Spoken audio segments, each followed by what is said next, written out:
حضور نے ارشاد فرمایا جب کوئی شخص فوت ہو جاتا ہے تو اس کا جو سلسلہ اعمال ہے منقطع ہو جاتا ہے، عمل کے کھاتے کلوز ہو جاتے ہیں، لیکن فرمایا 3 سلسلے ایسے ہیں جو ختم نہیں ہوتے، 3 کھاتے ایسے ہیں جو جاری رہتے ہیں۔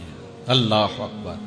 سب سے پہلے صدقہ جاریہ، دوسری بات میرے حضور نے ارشاد فرمایا علم جس سے لوگ نفع پائیں۔ اللہ اکبر۔ علم کسی کو سکھا دیا، وہ تسلسل باقی رہے۔ ہمارے استاد قبروں میں چلے گئے، لیکن آج ہزاروں طلباء کو اور لاکھوں عوام کو ان کے دیے ہوئے جو سبق تھے جو انہوں نے ہمیں پڑھایا آج ہم لوگوں کو بتا رہے ہیں، تو ان کی روح کو اس کی برکت پہنچ رہی ہے۔ پھر یہ ان کے استاد، پھر ان کے استاد۔ تو علم نافع یہ کبھی بھی کھاتے کلوز نہیں ہوتے۔ اور تیسری بات میرے حضور نے فرمایا نیک اولاد جو ماں باپ کے لیے مغفرت کی دعائیں کرتی ہے، یہ صدقہ جاریہ ہے، یہ کبھی بھی ختم ہونے والا سلسلہ نہیں ہے۔ میں کہتا ہوں کہ اولاد اگر نیک ہے، اہتمام سے دعا نہیں بھی کرے گی تو دن میں کتنی مرتبہ کہے گی ربنا اغفر لی والدیّ، اے اللہ مجھے بھی بخش دے، میرے ماں باپ کی بھی مغفرت کر دے۔ ایک شخص کے 5 بیٹے ہیں، 4 بیٹیاں ہیں، 3 بیٹے ہیں، 4 بیٹیاں ہیں، تو اب سارے نمازی ہیں، تو روزانہ 5 نمازوں میں کتنی مرتبہ ربنا اغفر لی والدیّ۔ تو اولاد والدین کے لیے اسپیشل دعا کرتی ہے جو ہے وہ نماز کے اندر، اور اگر اولاد صالح نہیں ہے تو نماز کے اندر دعا کرنا تو دور کی بات ہے، چونکہ وہ نماز نہیں پڑھتی، صالح نہیں ہے، تو دعا کیا کرنی ہے؟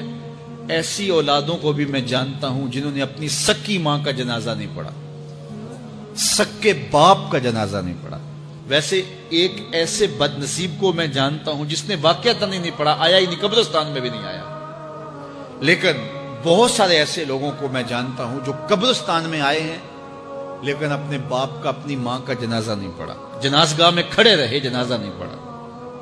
آپ سوچتے ہوں گے کوئی ایسا بد نصیب بھی ہو سکتا ہے؟ میں کہتا ہوں ایسے بد نصیب لوگوں کو آپ بھی جانتے ہیں۔ یہ کون بد نصیب ہیں؟ جنہیں جنازہ آتا نہیں، ساری زندگی لوگوں کے جنازوں میں رسمن کھڑے ہو کے آ جاتے ہیں۔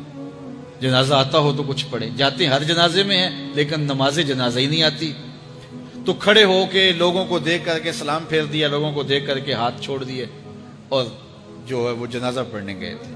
اور جب اپنے ماں باپ فوت ہو جاتے ہیں تو کیا سارے کام چھوڑ کے جنازہ سیکھتے ہیں کہ ساری زندگی لوگوں سے فراڈ کیا، دھوکہ کیا، آج اپنی سکی ماں کو دھوکہ تو نہ دوں، آج اپنے سکے باپ سے تو فراڈ نہ کروں۔ ساری زندگی جو لوگوں سے فراڈ کرتا رہا، پھر ایک دن اپنی سکی ماں سے بھی فراڈ کیا، اپنے سکے باپ سے بھی فراڈ کیا۔ اور مجھے بتاؤ شخص سے بڑا کوئی بدبخت ہو سکتا ہے کہ جو اپنی سکی ماں سے فراڈ کرے اور وہ بھی مرنے کے بعد، سکے باپ سے فراڈ کرے، اس کی لاش پڑی ہوئی ہو اور وہ اس سے فراڈ اور دھوکہ کر رہا ہو؟ اگر اس کے اندر ضمیر ہو تو ڈوب کے مر جاتا کہ میں اپنی ماں سے فراڈ کر رہا ہوں اور اپنے باپ سے فراڈ کر رہا ہوں۔ تو یہ کتنی بڑی بد نصیبی ہے کسی اولاد کی اور کسی ماں باپ کی بھی کہ اس کی اولاد بھی اس کے لیے جنازہ پڑھنے کی صلاحیت نہیں رکھتی ہے۔ اور وہ کتنے خوش نصیب ماں باپ ہیں جن کا جنازہ خود اولاد پڑھاتی ہے۔ اتنی صلاحیت اور اس قدر اللہ نے ان کو خیر کی توفیق دی ہے کہ وہ خود اس قابل ہے اور اس منصب پہ ہے کہ وہ اپنے ماں باپ کا خود جنازہ پڑھائے۔ کوئی جنازہ پڑھائے بڑی برکت ہے، لیکن جس خلوص سے بیٹا دعا کر سکتا ہے کوئی اور تو نہیں کر سکتا ہے۔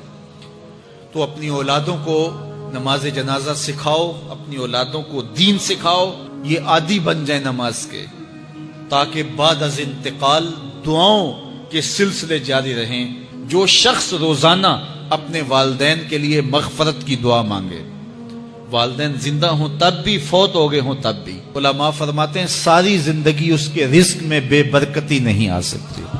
تو اپنے ماں باپ کو خوش رکھیے گا اگر زندہ ہیں تو، اور اگر فوت ہو گئے ہیں تو ان کے لیے دعاؤں کا سلسلہ کبھی بھی موقوف نہ ہونے دیجیے گا۔ 5 گانا نمازوں میں تو دعا چلتی ہی رہتی ہے، اس کے علاوہ بھی دعا مانگیں۔ اللہ آپ کو، مجھے، سب کو اپنی رحمتوں کے سائے میں رکھے، ہم سب کے ماں باپ کی مغفرت